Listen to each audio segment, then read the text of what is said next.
Varicose veins కి సరైన చికిత్స కోసం సంప్రదించండి ఎవిస్ హాస్పిటల్. గోధూళి ధూసరిత కోమల గోపవేశం గోపాల బాలక శతైరనుగమ్యమానం సాయంతనే ప్రతిగృహం పశుబంధనార్థం గచ్చంతమచ్యుత శిశుం ప్రణతోస్మి నిత్యం. భాగవత కథాసుధ తర్వాయి భాగంలోకి వచ్చాం. ఉద్ధవుడు గోపికలకి నచ్చజెప్పాడు, భగవంతుణ్ణి గురించిన భావాన్ని కలగజేశాడు. అంతకు ముందు వరకు కృష్ణుణ్ణి పురుషుడుగాను తమను తాము అతనికి ప్రేయసులుగాను భావిస్తున్నటువంటి గోపికలు అతడు భగవంతుడని, అతడి పట్ల తమకి ఏ భావమైతే ఉందో అది సరి అయినది కాదని, తమకున్న అత్యంతమైన ఆ భావాన్ని భక్తిగా మార్పు చెందించుకోవాలని తెలుసుకున్నారు. ఇదంతా జరిగిన తర్వాత ఉద్ధవుడు వారికి అర్థమయ్యేలాగా ఈ విషయాన్ని చెప్పి అక్కడి నుంచి మధురా నగరానికి తిరిగి వచ్చేసాడు. ఈ తిరిగి వచ్చిన ఆ పరివర్తనకి కారణమైన ఉద్ధవుడికి మనసా వాచా నమస్కరించారు గోపికలు. తిరిగి వచ్చిన తర్వాత కాలంలో వ్రజంలో ఉన్ననాళ్ళు తమతో కృష్ణుడు ఎలా ఉన్నాడో, కృష్ణుడి తాలూకు చేష్టలని, అతని యొక్క బాల్యం యొక్క విశేషాలని తలుచుకుంటూ నందవ్రజంలో ఉన్నవాళ్ళు నిరంతరము సంతోషంతో ఓలలాడుతూ ఉండేవారట. ఉద్ధవుడు తిరిగి వచ్చిన తర్వాత కృష్ణుడు తను ఎవరెవరికి ఏమేమి మాటలు ఇచ్చాడో ఆ మాటలన్నీ జ్ఞాపకం చేసుకున్నాడు. కంసుడి నగరానికి అంటే మధురా నగరానికి వచ్చినప్పుడు మధురా నగర దర్శనం చేస్తుండగా కుబ్జకి ఇచ్చిన మాట ప్రకారం త్రివక్ర అయిన కుబ్జని సౌందర్యవతిగా మార్చినప్పుడు ఆమె మా ఇంటికి రమ్మని అడిగింది. ఆమెకి ఇచ్చిన మాట ప్రకారం ఉద్ధవుడిని తోడు తీసుకుని కుబ్జ తాలూకు ఇంటికి వెళ్ళాడట. కుబ్జకి నగరంలో ఉన్న పరిస్థితులు తెలుసు. అప్పుడు నవయవన మన్మథాకారంలో కనబడిన ఒక గోపాల బాలకుడు ఇప్పుడు రాజుకి పక్కనుండేవాడని, రాజకుమారుడని, అతని వల్లే ఈ రాజ్యం నడుస్తోందని, అతను సాక్షాత్ భగవత్ స్వరూపమని అవన్నీ తెలుసు. తనకిచ్చిన మాట ప్రకారం వస్తాడా రాడా అని అనుకుంటూ ఉండేది. కేవలం సైరంధ్రి అయిన తన ఇంటికి వస్తాడో రాడో అని భావించేది. ఆయన తన ఇంటికి రావడం చూసి సంభ్రమంతో లేచి ఎదురేగి అర్ఘ్యపాద్యాదులు ఇచ్చింది. ఈమె కూడా గోపికల వలె కృష్ణుడితోటి భౌతికంగా ఆయనతోటి కలిసి ఉండాలని భావించింది. భగవంతుణ్ణి కోరవలసిన కోరిక ఏమిటో తెలీదు. ఇది సాధారణంగా మానవుల మనస్తత్వానికి అద్దం పడతారండి ఈ కుబ్జ కానీ గోపికలు కానీ. మనం సుధాముడి సంగతి విన్నాం. అతను నీతో పాటు అంటే నీ పాద సేవ చేసే భాగ్యమే నాకు కావాలి, నీ పాదాలని సేవించే వాళ్ళతో చెలిమే కావాలి, నిరంతరము నీ ధ్యానమే కావాలి అని అడిగాడు. భక్తుల లక్షణం అది. మానవ లక్షణం ఏంటంటే తాత్కాలిక ప్రయోజనాల కోసం చూడడమే మానవుల యొక్క మనస్తత్వం. శాశ్వత ప్రయోజనము ఇక ఇహానికి కాకుండా పరానికి ఆలోచించడము మానవుల వల్ల కాదు. దానికి చాలా పరిణతి కావాలి. మనం చెప్పుకునే మెచ్యూరిటీ అవసరపడుతుంది. వీళ్ళకి మెచ్యూరిటీ లేదు. ఈ భావంలో ఇక్కడే ఉండిపోతారనమాట. ఈ భావంలో ఉండిపోయిన కుబ్జకి ఆమెకి ఇచ్చిన మాట ప్రకారం ఆమెతోనే కాలక్షేపం చేశాడు. ఆ కృష్ణుడిని ఒక చోట వదిలిపెట్టి హాయిగా కూర్చుని ఆమెతోటి ఉండిపోయాడు. కొద్ది కాలం తర్వాత ఆమెకి ఇచ్చిన మాట నిలబెట్టుకుని అంతఃపురానికి, తన నగరానికి, మందిరానికి వెళ్ళిపోయాడట. తర్వాత ఏం చేశారంటే హస్తినాపురం నుంచి ఎన్నో రకాల వార్తలు వస్తూ ఉండేవి. ఇప్పుడు ఇంతకుముందు కృష్ణుడు ఉన్న ప్రాంతం ఏమిటి? రేపల్లె. అక్కడ ఏముంది? ఆవులు, ఆలమందలు. సాధారణంగా గోపాలక జనమే. వాళ్ళకి పెద్ద హడావిడి హైరాణ ఏమీ లేదు. ఆవులను తీసుకెళ్ళటం, మళ్ళీ తేవటం, వాటికి సంతానం కలగటం, పాలు తీసుకోవటం, వెన్న తీసుకోవటం, మజ్జిగ చేసుకోవటం, ఇదే వ్యవహారాలు తప్పిస్తే వాళ్ళకి రాజకీయ వ్యవహారాలు అవి ఏమీ లేవు. కానీ ఇప్పుడు ఉన్నది కృష్ణుడు మధురలో. ఇక్కడ చాలా వ్యవహారాలు ఉన్నాయి. ఈ వ్యవహారాలన్నీ రాజు తరఫున కృష్ణుడు బలరాముడే చక్కబెట్టేవాళ్ళు. నగరంలో జరిగే చిన్న పొన్న తేడాలు, చుట్టుపక్కల రాజ్యాల్లో జరిగే వ్యవహారాలు సమస్తము తెలుసుకోవాలి. రాజకీయ చతురతకి మొదలైందనమాట అంకం ఇక్కడ. అప్పుడు ఏం జరిగింది? హస్తినాపురం నుంచి వస్తున్నటువంటి రకరకాల వార్తలని వింటూ ఉండేవాడు. వాటికి చాలా ఆందోళనగా ఉండేదన్నమాట. అక్కడ ఏం జరుగుతుందో తెలుసుకోవటానికి, తన మేనత్త అయిన కుంతికి ధైర్యం చెప్పడానికి అక్రూరుణ్ణి హస్తినాపురానికి పంపించాలనుకున్నాడు.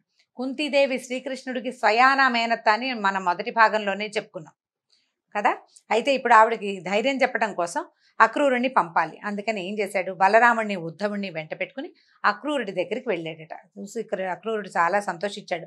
మొదటి రోజున అంటే మధురా నగర ప్రవేశం చేసిన రోజున మా ఇంటికి తర్వాత వస్తానన్నావు, ఇన్నాళ్లకి నా మీదే దయ కలిగింది ఆ ప్రభు అంటూ పాదాలు పట్టుకున్నాడు, కూర్చోబెట్టుకున్నాడు, కాళ్ళు కడిగి ఆ నీటిని నెత్తి మీద చల్లుకున్నాడు. ఎంత ఆనందించాడో, నీ అంతటి వాడివి నా గృహం పావనం చేయటానికి నా దగ్గరకు వచ్చావు, ఇవాల్టితో మా ఇల్లు పుణ్యక్షేత్రం అయిపోయిందన్నాడు. అమ్మయ్య, అమితంగా ఆనందపడ్డాడనమాట. నువ్వే భగవంతుడివి, నువ్వు ఆది ఆద్యంతాలు లేనివాడివి నువ్వు అని అంటే భగవంతుడని తెలుసుకోగలిగాడు. ఎందుకంటే అతను యమునలో సాక్షాత్ భగవత్ స్వరూపాన్ని మాంసనేత్రంతో దర్శించాడు. అతను తెలుసుకోగలిగాడు.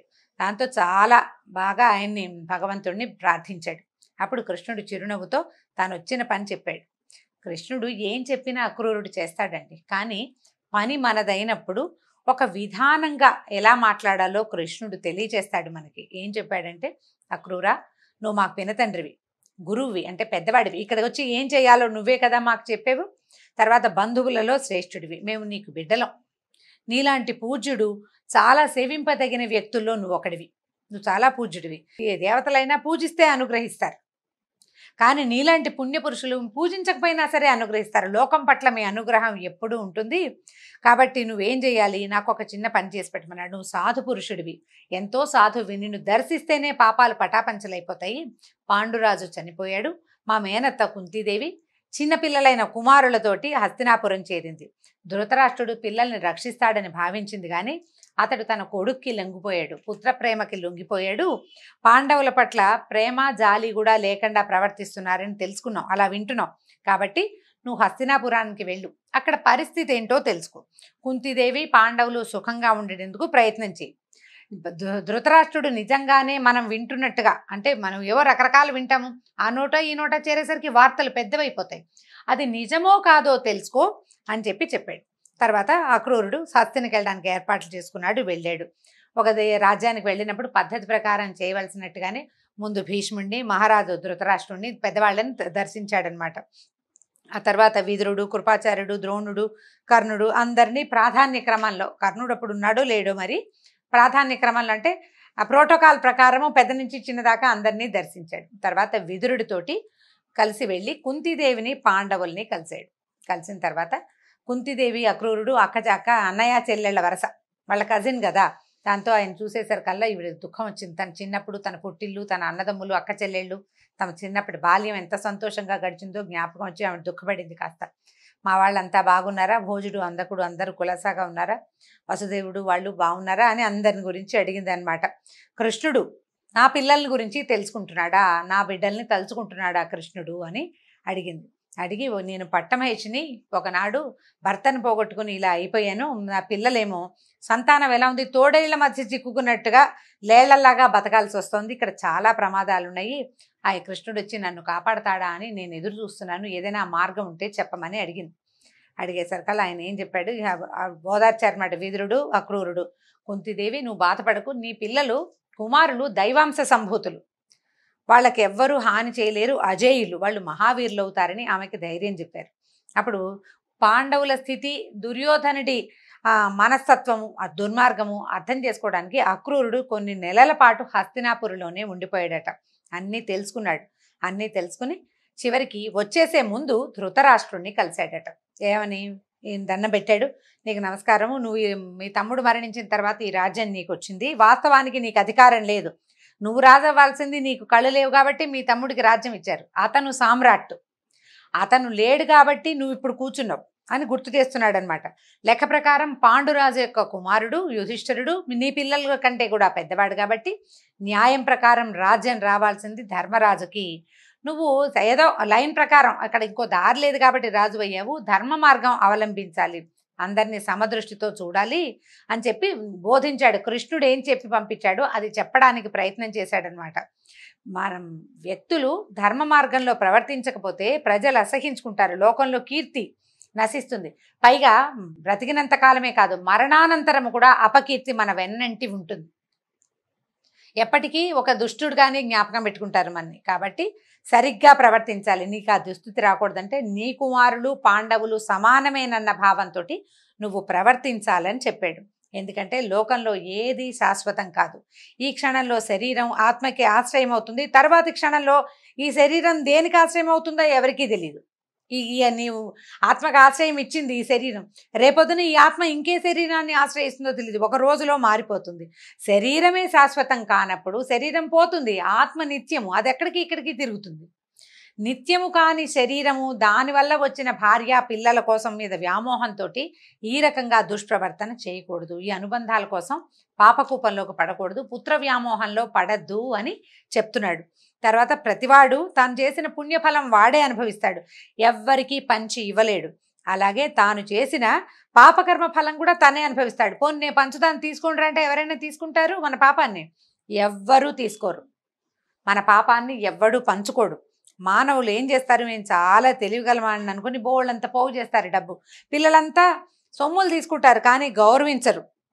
నువ్వు మమ్మల్ని కన్నావు కాబట్టి మమ్మల్ని పోషించడం నీ బాధ్యత అనేస్తారు. క్రమంగా ఏం చేస్తారు, నిన్ను తిట్టిపోస్తారు కానీ నీ డబ్బు మాత్రం వాళ్ళకి కావాలి. సహజంగా జరిగేదే ఇది. చూడండి, ఇవాళ జరిగే కలియుగంలో ఈ రోజున జరుగుతున్న సంగతి కిందటి యుగంలో ద్వాపర యుగంలోనే అక్రూరుడు మొట్టమొదటి రోజుల్లోనే కురుక్షేత్రం దాకా పోల, ఇంకా పాండవులు చిన్నపిల్లలుగా ఉన్నప్పుడే చెప్తున్నాడు, చివరికి జరగబోయేది ఇదే. కుమారులు నిన్ను గౌరవించరు, ఎవరి దగ్గర నీకు గౌరవం లభించదు. కానీ నువ్వు అక్రమ మార్గంలో పిల్లల కోసం సంపాదించింది వాళ్ళు తీసేసుకుంటారు, దానివల్ల ఏం పెద్ద ఉపయోగం లేదు. కాబట్టి మనకున్న మానవులకి ఆయుర్దాయం కొద్దిపాటిదే, శాశ్వతమైన వాడు ఏ మానవుడు కాదు. ఈ ఉన్నప్పుడు ఈ లోకంలో గడిపే జీవితాలు, వీటిని పోగేసే ఐశ్వర్యాలు కేవలం మన కళ్ళలో దొరికే భోగం లాంటిది. కళ నిద్రలేచేసరికి కళ అయిపోతుంది, మరణించేసరికి జీవితం పరిసమాప్తి అయిపోతుంది. సంపాదించిందంతా పోవడమే, అందులో ఏ ఒక్కటి మనం బతికెళ్ళేది ఏమి ఉండదు. కాబట్టి నువ్వు తెలుసుకో, ఇలాంటివి తప్పులు చేస్తే గనక, పొరపాట్లు అన్యాయార్జితంగా ఏదైనా తెస్తే గనక ఈ లోకంలో నష్టపోతారు, మరణానంతరం అంధతా మిశ్ర నరకాలకి పోతారని నీతికో విధులు చెప్తారు. జాగ్రత్త పడమంటాడు, మంచి మార్గంలో ఉండు, నువ్వు సరిగ్గా ప్రవర్తించు అని ఎన్ని విధాలో చెప్తాడు. ధృతరాష్ట్రుడు వింటాడు శ్రద్ధగా, చాలా శ్రద్ధగా వింటాడు. ఎప్పుడు వినని కొత్త విషయం వింటున్నంత ఆసక్తిగా విన్నాడు. కానీ అతను అది నిజానికి అతను వింటున్నాడు, విదురుడు భీష్ముడు వీళ్ళంతా చెప్తారు, కానీ తన స్వభావాన్ని మార్చుకోని విధంగా వింటాడు. అంటే కేవలం వింటాడు చెవితోటి, అది మెదడులోకి పోదు, అతని స్వభావాన్ని మార్చదు.